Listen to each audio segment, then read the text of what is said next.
Председателот на Венецуела Николас Мадуро прогласи 60-дневна вонредна состојба. Ги обвинува земјите извознички на нафта од ОПЕК и САД дека се обидуваат да ја соборат неговата левичарска влада.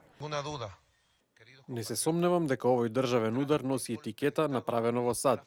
Ова е дел од наследството што сака да го остави председателот Барак Обама во Латинска Америка, да ги тргне прогресивните, демократски и народни движења.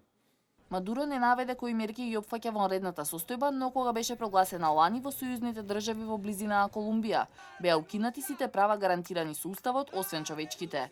Американски разузнавачи предупредуваат на можна економска и политичка криза во Венецуела и предвидуваат дека Мадуро веројатно нема да го дочека крајот на мандатот на председателската функција. Опозицијата се обидува да го собори непопуларниот председател во момент кога во земјата зема замав економска криза со недостаток на храна и лекови, рестрикции на електричната енергија и инфлација надвор од контрола.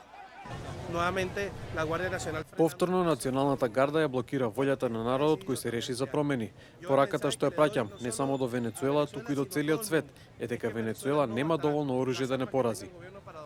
Мадуро, поранешен синдикален водач и возач на автобус, се заколна дека ќе остане на власт до крајот на мандатот и ги обвини САД дека потикнуваат државен удар.